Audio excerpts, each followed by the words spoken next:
我是赵少康，欢迎你来到 TVBS 少康战情室。上面现场特别来宾，高嘉瑜委员、林正宇议员、唐湘龙先生、黄建华委员、钟佩君议员。好，那么川普还讲真的，他每天不知道在想什么东西，我看着不睡觉哈。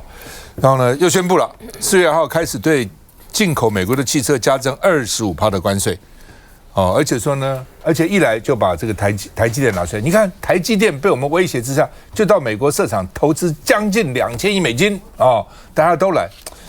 现在看起来台积电在川普口里面是模范生，但是我有一点担心川普在每天讲台积电不要变成全世界的公敌。他气，你们老是拿他做例子，逼我们去拿他做，逼我们做，逼我们去，不要以为不会真的会。我今天看了以后，我就想，川普又扯这个，又扯这个，你这样对台积电真的好吗？对不对？每次就是你看，你们像台积电都来，你们为什么不来？你们为什么不来啊？其实并不见得好了哈。但是这台积电也没办法哈。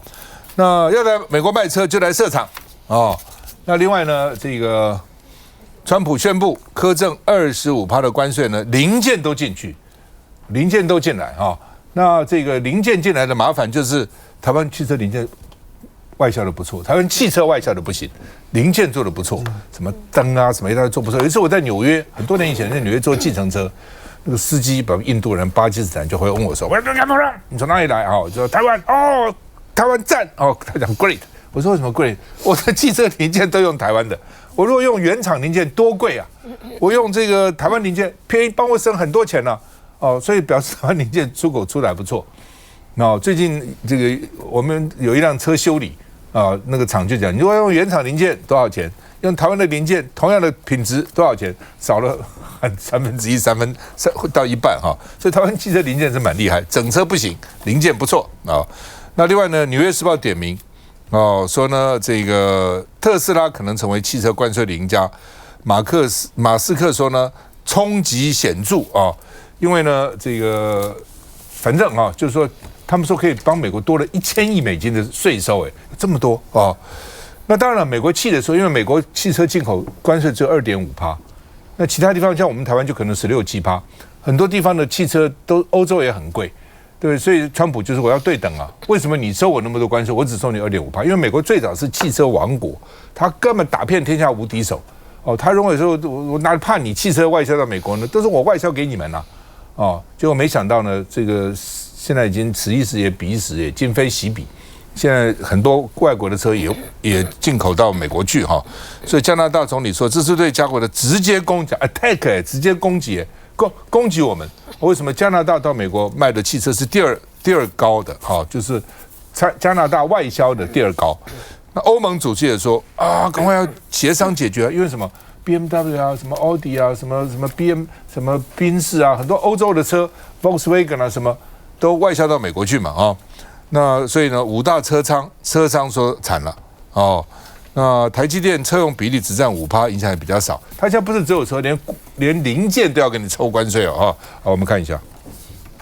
美国总统宣布对非美国制造的汽车征收25%的关税，外界认为是剑指欧洲，而台湾对美国出口的汽车虽然是少，但是台厂也严加戒备。出口影响不大，但对等关税在进口就是讨论重点。过去台湾为了保护国内汽车产业，对外课征17.5%。以2024年来说，台湾从美国进口约新台币308亿元小客车，等于台湾收取新台币53.9亿关税。而同期台湾出口到美国汽车只有新台币31亿，以美国2.5% 关税计算，等于美国只课征7750万，但关税调高到25% 后，台湾汽车业者关税支出将暴增到7.7亿，可能导致产业竞争受创。台厂怎么接着？川普的关税威胁不止汽车整车，还有关键汽车零件、引擎、变速器等也包含在内。国内车用零件厂商也早有因应，智深科技短期内采取船上交货，对营运没有太大影响。仓佑则是密切和客户联系，透过嘉义厂和东南亚布局，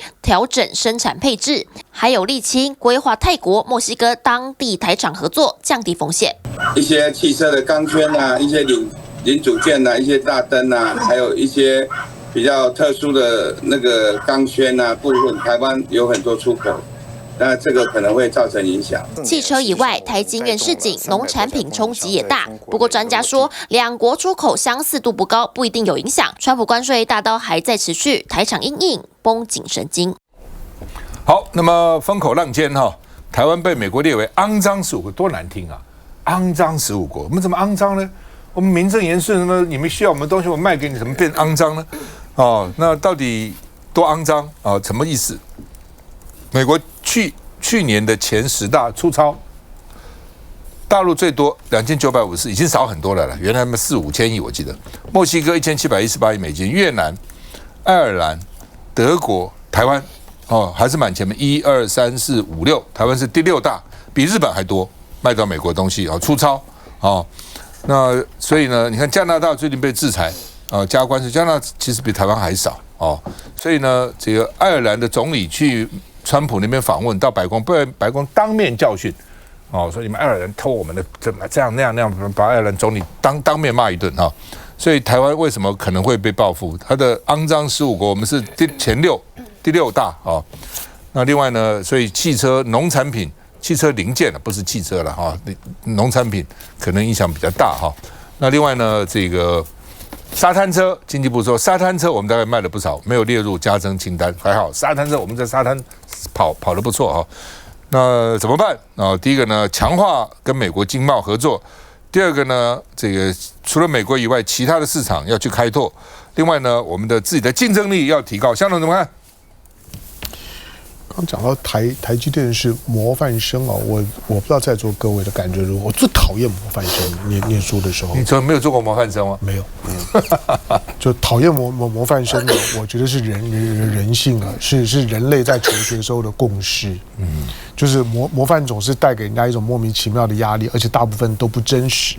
好吧，这是台积电接下去呢，他一定要我认为台积电也不希望不断的成为川普吹嘘的借口。但是每次都先讲他，连搞个汽车官司都今天把它讲出来。他也反映了，就是说像台积电这样乖乖就范的企业还真是不多。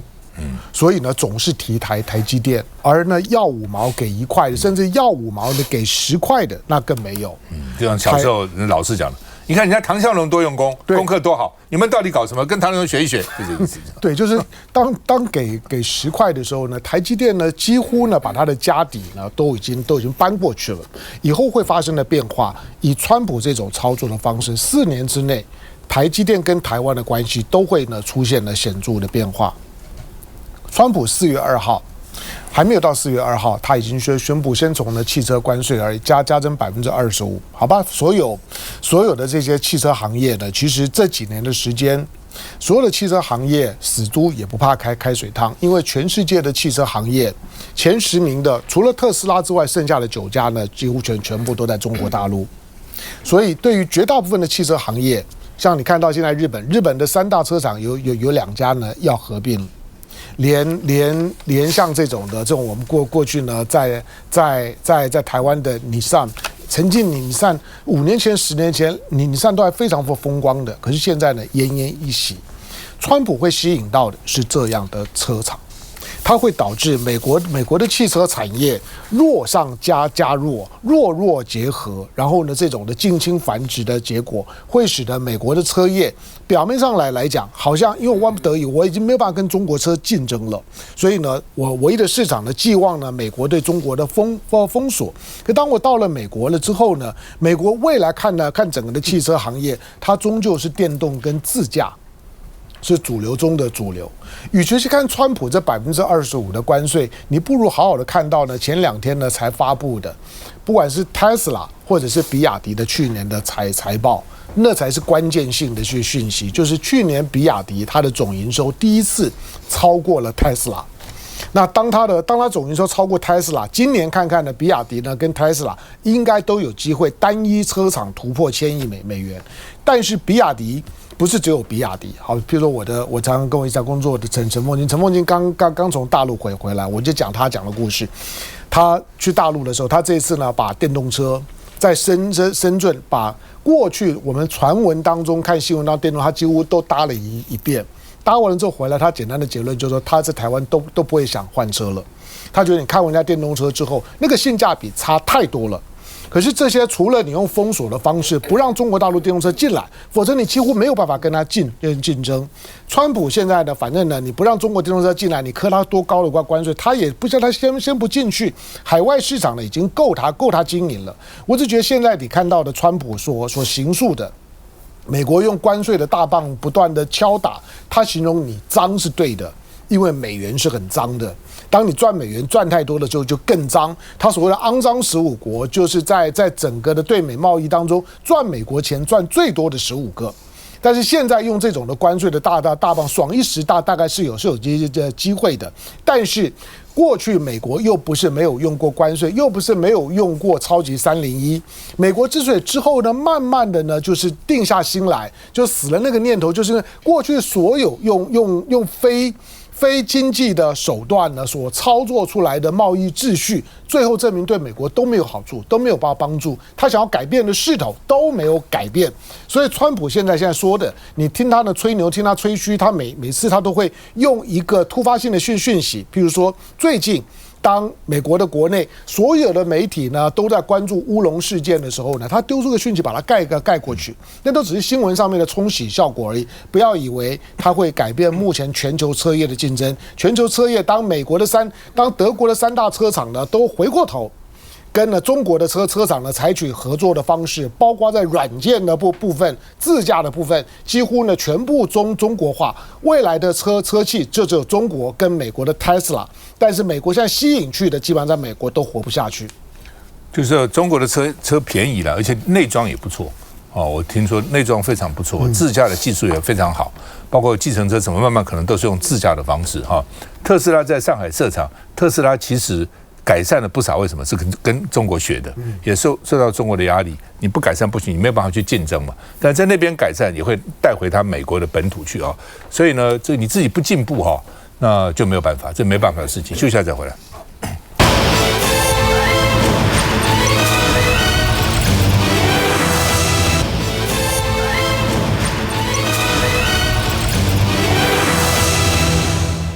川普要把巴拿马运河拿回来。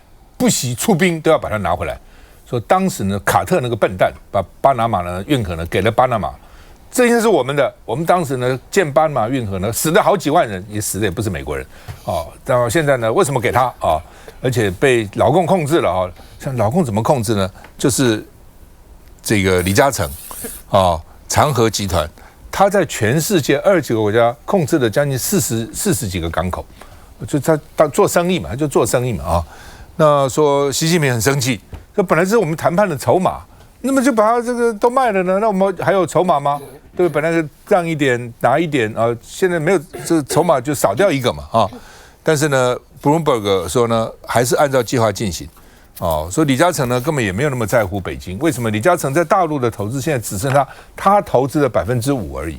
在香港也在他投资7%。我们本来以为，我记得我第一次到北京，在长安大街，哇，两边的楼好高，我谁有那么多钱在那边干？李嘉诚，哦，当然拿了很多人家给他优惠了，但是他几年前看到苗头不对，他就先撤。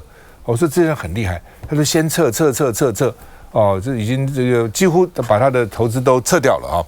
那所以呢，这个港澳办就转发就表示他认同大公报的评论，是大公报的评论，搞不好是港澳办或是这个北京呢在共产党在后面这个策动了，不知道了哈。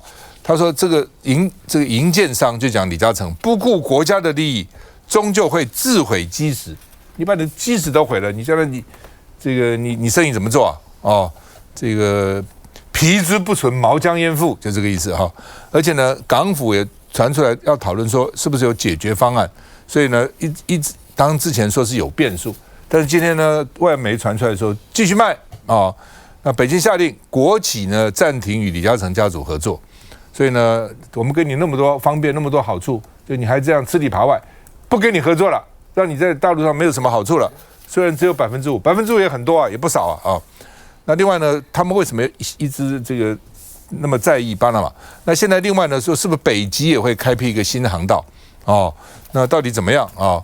所以呢，基本上呢，大陆的天恩号载满新能源汽车穿越北冰洋，28天就从上海到了鹿特丹，哦，所以把这个叫做冰上丝绸之路打破了啊。所以呢，这是格陵兰啊。那这次呢，川普呢又要格陵兰了啊，说呢格陵兰不得了，现在中国跟俄国都在那边啊，所以呢我们要回来，要确保我们国家的安全啊，因为将来那边越来越重要了啊。所以呢，这个美国的副总统范斯本来他老婆先要去，看起来格陵兰不很欢迎，但是呢，范斯就是那我也去。我要跟他分享他旅游的乐趣啊，而且我不需要你邀请，为什么呢？我们那边有基地啊，有这个太空站基地，所以呢，我们就看我们的基地总可以吧？干嘛要你邀请？那现在丹麦外长改口说欢迎你了，原来不欢迎了，所以你来让我们都很尴尬的哈。那所以呢，这个北极这个新航道把地缘政治都改变了，所以川普加码说我除了要巴拿马，我还要格陵兰，我通通要啊。所以呢，原来是马六甲海峡从新加坡这穿过，将来会不会格陵兰这白令海峡会变成另外一个马六甲？这个格陵兰会不会有更加的重要？我们看一下状况。美国副总统范斯全副武装，这节奏是要重返军旅生活吗？手握 M240B 机枪宝刀，为老范斯周三来到维吉尼亚匡提科海军陆战基地。瞄准再瞄准，机枪步枪玩一轮，还发射榴弹炮。和阿兵哥们打成一片，川普政府深陷泄密案，情资机密疑似曝光，派副总统精神喊话。Under President Trump's leadership, we believe in a very simple principle. We don't care who you are, where you came from. We don't care what skin color you are. We care about patriotism. 爱国情怀大喷发，强调美国军力强大，还要砸钱投资武器。We're going to invest in the Marine Corps and the entire United States military like we never have before. Over $1 trillion. 范斯秀亲民打饭闲聊，扩展国防军力的心声，呼应川普近期言论，开口要抢格陵兰。We need Greenland for national security and international security. If we don't have Greenland, we can't have great international security.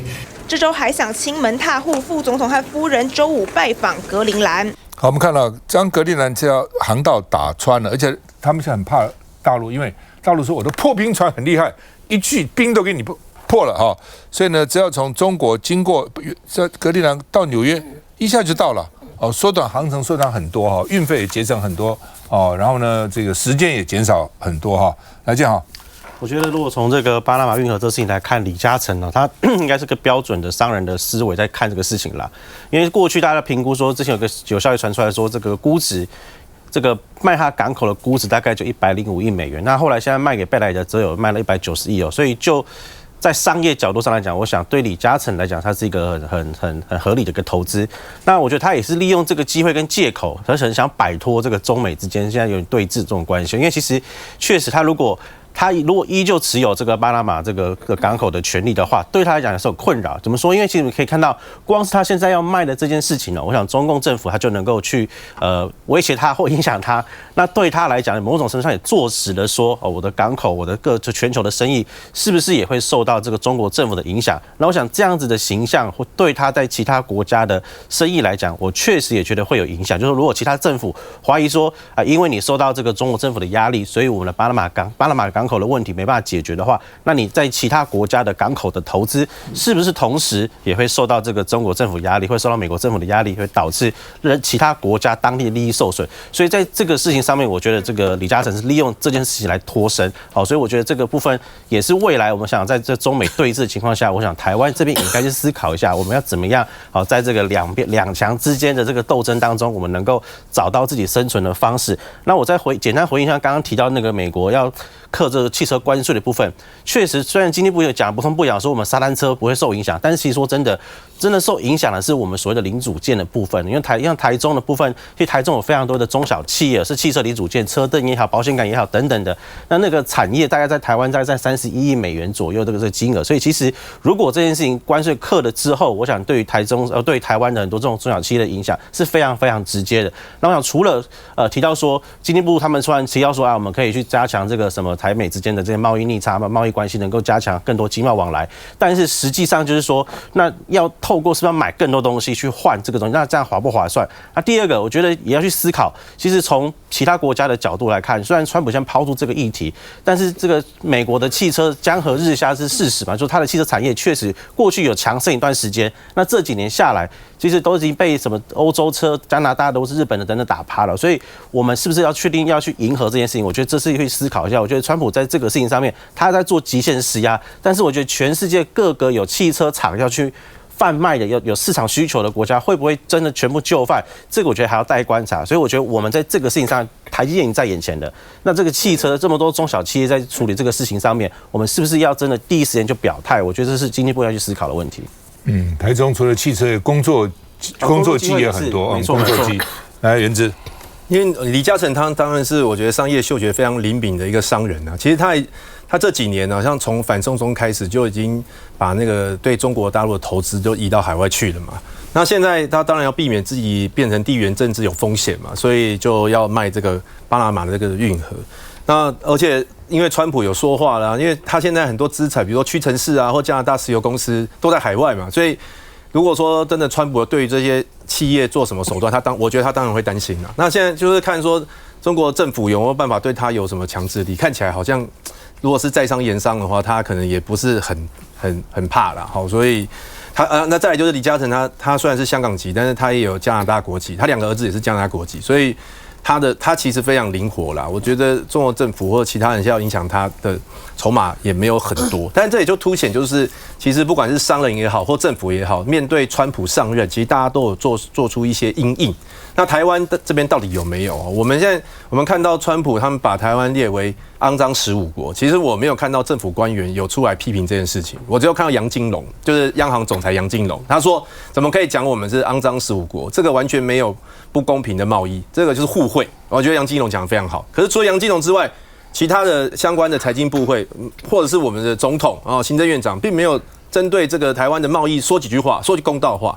然后第二个，川普今天他宣布说要把汽车关税提高，那这个是最后的手段吗？还是说他只是刚开始而已？现在说要提高汽车关税，那之后要提高什么关税？